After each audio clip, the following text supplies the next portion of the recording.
Hey guys, I had a great question come through on somebody that had just recently subscribed to my Facebook group, the Feather Plucking Help group that's on Facebook. And a woman, when she was subscribing, I asked people to identify what they want help with most. And she says, hey, I've got a collar for my plucking bird, but every time I try to take it off, my bird resumes plucking immediately. And so she wanted to know how to go about helping her bird learn how to start living life without the bird collar now. And I think that's an excellent question because, really bird collars should be used to interrupt the plucking process while we're working on things like, parrot wellness and training our bird to live without a bird collar. So we want to be training them replacement behaviors, if you will, so that they can live life without a collar. Now, the whole idea of a collar, like I said, is to interrupt the habit so that you can do this training. And, different birds are on different timelines, and it kind of depends on how severe the plucking habit or the feather destructive behavior has gotten in the first place to know how long it's going to take to do this training with your bird. But think of a plucking habit or feather destructive behavior as being kind of on a spectrum, if you will. So in its mildest form, a bird might be, over preening itself and just kind of raggeting up its feathers, or even chewing on them and barbering them. That's a bird that just doesn't know how to preen, and so that bird might not even need a bird collar. In fact, it probably doesn't. I wouldn't recommend that as a first line of defense. I would recommend training your bird how to properly preen itself as the first line for that particular bird. But once a bird starts engaging in the activities that actually induce pain, literally plucking a feather out, by the follicle, or mutilating on itself, that's when the behavior becomes much more addictive, and it's harder to break at that level. And the reason that is because at that point in time when the bird is causing itself pain, the brain chemistry becomes involved. So what happens when a bird causes itself pain? It's very similar to, these kids that will cut on themselves or pull their hair out or that sort of thing. When they cause themselves pain, it causes the body to release adrenaline and epinephrines, and that, that's the brain chemistry that allows us to do fight or flight, essentially. So when we have the adrenaline and the epinephrine in our bloodstream, then it kind of immediately calms us down, if you will, and clarifies stuff, and it gets rid of the anxiety on a temporary basis. But, that's what we see with these birds that become so over-focused with the plucking. So much so that they, A, require a collar, and B, go right back to that behavior after the collar, after we're, trying to wean them from the collar per se. So that's why it's so important to teach your bird replacement behaviors, and that's what this video is going to be about. Now let me back up a little bit. I'm Diane Burrows. I'm the founder and CEO of BirdSupplies.com, and my company makes bird collars, obviously, but I also make a range of wellness products for birds that help with their nutritional status as well as comfort. And then, of course, I provide a lot of educational resources in the form of books, free webinars, this YouTube channel, and whatnot. So that's who I am, and that's my background, that it's going to, show you how to teach these replacement behaviors to your feather plucking bird, so that you can actually wean it out of the collar and have it have the collar have successfully done its job. So we're kind of shifting our gears up here. Instead of giving our bird attention for the plucking behavior, what we're doing is we're giving it a lot of attention for safe, effective replacement behaviors. So there's 3 rules, I guess you could say, when we're doing some replacement behavior training. First is you've got to find a highly rewarding treat. Second, you got to commit to a lot of positivity, using rewards and repetition to really make those behaviors the new habit. And third, you've got to commit to like daily sessions, at least for a while there. And I'm not talking about, spending hours. I'm talking about, a couple of 5 to 15 minute sessions a day. That will do the trick to teach your bird these replacement behaviors. Now, whenever we embark on positive reinforcement and training with our birds, we need a couple of supplies. First off, you're going to need a bird training stand, not its normal play stand, but a dedicated training stand, kind of like when we put our child in a desk to go to school, that literally triggers into their brain of, hey, I'm here to learn something. That's what a training stand does for your bird.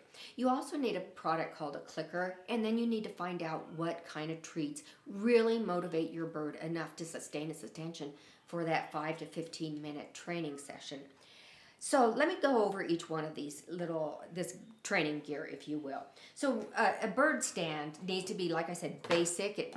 You don't want it to be its traditional play stand. You want this stand to be associated solely with the bird training sessions. Here's a stand that I would use for, say, my little birds and even a medium bird. I can put it on a tabletop, and it's got very few distractions. I can't get that off, but my bird, basically, when I point it this way, it has no choice but to look at me and attend. And so I like to bring them to kind of chest height or something, so that I can quickly administer that click and that treat to the bird. And with this training stand, that's really helpful. I like these ones where you can move them from room to room, or you can just set up kind of a training station area for your bird. Now, the second thing to talk about is like the different kinds of clickers, and I've got 2 different kinds of clickers here that I'll show you. This one right here is probably a favorite one. I like this one because I can hook it onto my training treat pouch here. And a clicker just makes a distinct noise when you press the button. Now, there's a more fancy one here that's got an attached target stick, and I use these as well.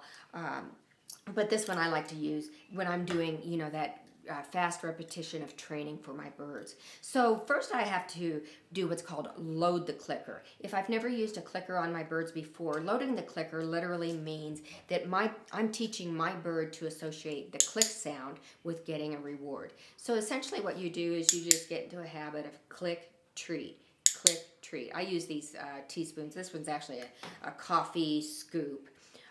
But I like it because, especially with a nervous bird, it allows a little distance so that the bird doesn't feel like it has to jump back. But you click and treat, and then you kind of slow it up a little bit and add a little bit of time between the click and then the treat. And what you're looking for is your bird anticipating, hey, I heard that click, now when's the treat coming? And you want to lengthen that time to, at least maybe 5-10 seconds, so that your bird begins to really know that every time I hear a click, I'm going to get a treat. It might be about 5 seconds, but I'm going to get a treat. Now, when I first started clicker training, I had to train myself on a couple of different skills. One skill I had to train myself on was actually clicking on the exact behavior I wanted to see. So I had to tune into when did that behavior happen and click immediately. Instead of, if you wait a long time to click, then you're not marking the behavior that you want your bird to repeat over and over again. But you want your bird to actually associate that sound with that behavior that they just did. So it needs to be a pretty quick movement. Not jerky or anything, because you don't want to scare your bird, but just a quick movement that you get into. The other thing I really had to work on was planned ignoring. So I don't want to reinforce in any way the behavior I'm trying to get rid of, which is plucking when your bird's not wearing the collar. So, you have to kind of change a mindset of like, okay, I'm not going to give any reinforcement. I'm not even going to make a disappointed face or anything. I want to totally ignore the unwanted behavior and totally reinforce the new desired behaviors. So that's what clickers do for you. They're very helpful tool. A lot of people say, well, I could just, use a, oh, good boy, or something like that. But the clickers really do serve an important function. Now the treats also serve a super important function. I mean, you are trying to disrupt a highly kind of addictive problem of plucking with a new behavior. And so the treats have to be pretty doggone motivating. And so you have to kind of go about finding what treat is actually motivating for your bird. And I've got a video on that, so I'll link to it in the show notes here. But like I said, the treat has to be so rewarding that your bird is willing to attend and wait for that treat, and to even do these new behaviors, or put off its old behavior of plucking so that it can get this treat. Sometimes that's a little hard to figure out, but the video will really help you. I was talking to a guy on the phone the other day, and he had just acquired a rehomed blue and gold macaw, and he was like, I really want to do this training, but I don't know what the bird will work for. And as we talked a few minutes, we talked about the bird's diet, and he said, oh, I give my bird, tons of tree nuts a day. I'm thinking maybe it doesn't. I don't know. I didn't ask the exact number, but he says, I'm giving them to him all day long. Well, the bird loves that so much that that's what he needs to use as the treat. So when you're using a particular food product for a training treat, you need to remove that from the diet and use it solely for training purposes. And so we talked about that. So we talked about discovering which of the particular nuts your bird really loves the most, and you do that by putting a couple of them in your hand and serving them up to the bird and seeing which one your bird picks over and over again. And so that's going to let you know that's the treat that I'm not going to give just every time I walk by the cage, but I'm going to actually use it for training purposes only. So one of the cool things about positive reinforcement and teaching these replacement behaviors is not only are you rewarding your bird with these preferred treats, but just the relationship that develops is a reward in and of itself for our flock animals, where they're flock. Also, when you think about a bird, they have the intellectual capability, of a 4 to 5 year old child. So learning these new behaviors and seeing that you're really happy about it and that you're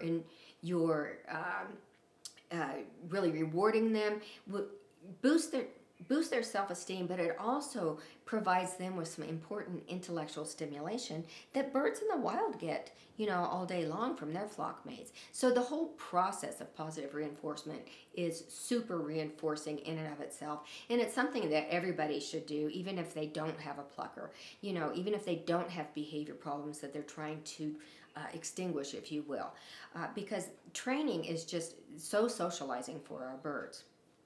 So it's, something that will actually prevent behavior problems going forward. Now, I want to talk about 3 important key points about these kind of training sessions. First, we want to start off with where our bird is at. We want to start off at the most basic level. So for instance, say you've got a very nervous bird that just, is shivering and just so nervous that you're almost afraid to start the training, or it just can't even stay on its stand to get the training. You would start at teaching it to stay on its stand. And it might even be just teaching it to stay on its stand for a minute, and then 2 minutes and 3 minutes. And then, allowing you to use a shorter and shorter spoon, if you will, or device to administer that treat, to where maybe it's even taking it out of your hand. That's how you'd start off, where the bird's at. If it were a really highly compulsive bird, you'd want it to focus on the training session, and not on wanting to pluck as it's a method of calming itself down. If you're working with a really kind of weakened bird, a bird that maybe has had a poor diet, it's been, rehomed, or you've rescued it, you might want to start off with, just very short training sessions. So you start with short and you build up, or you start with small and build up. The next thing you got to look at is, okay, what behaviors do I want to be training? And then you got to break that behavior down into what we call approximations. So let me use an example here. A popular trick toy that a lot of people do is they teach their bird to play basketball. So if you had a brand new bird and it's never played basketball before, you can't give it this ball and expect it to, shoot hoops like LeBron James or anything. You've got to teach it, first of all, that the ball is okay, it's not going to hurt them, and then you got to teach them to pick up the ball. Then you've got to teach them not just to pick up the ball, but to pick it up and maybe take a step toward the stand, and then take a step and put it down. And so you're, daisy chaining, if you will. He's got to pick it up, walk a step, put it down, and pick it up, walk 2 steps and put it down. Pick it up, walk 3 steps and put it down.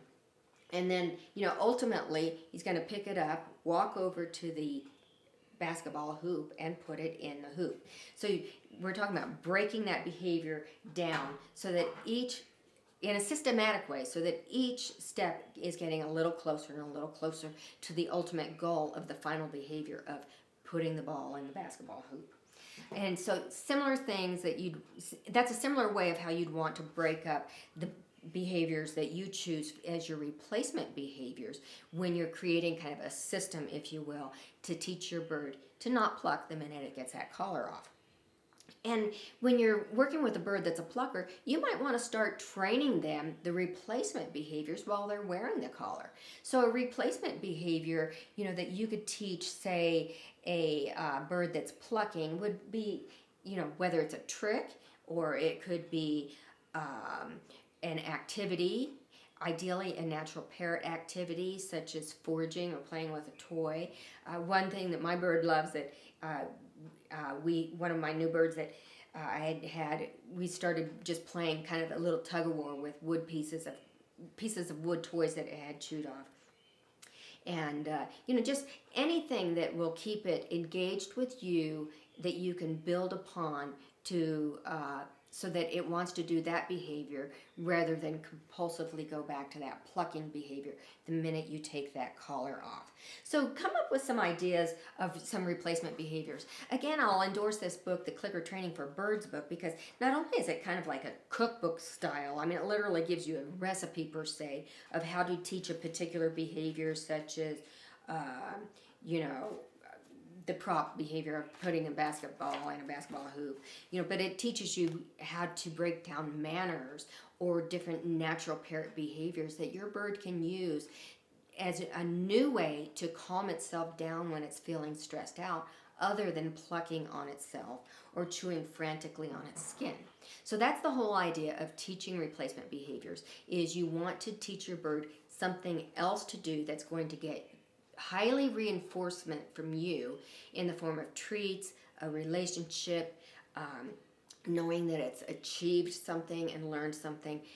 And as it's doing that, all of that whole training session is going to reduce its anxiety, and it's not going to have as high of a need to pluck, but also you're not reinforcing the plucking in any way. And so your bird, who typically wants reinforcement because it's a flock animal, is going to do the behaviors that are going to get it the most reinforcement, the reinforcement that it needs. So that's how you go about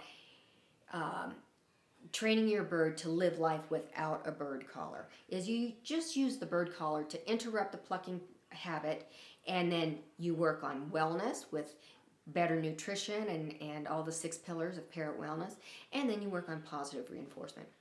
Hope you found that helpful today. If you found it helpful, give me some thumbs up. That lets YouTube know that this was a helpful video. Also, write some comments, or if you have questions, write them in, and different members and sometimes even myself will go in there and answer those questions for you. And hey, please don't forget to subscribe to my YouTube channel. That kind of gives me the motivation to put out new videos each and every week. So practice the positive reinforcement and watch some new behaviors forming with your bird, and learn how to kind of ditch that bird collar. Thanks a lot. Bye-bye.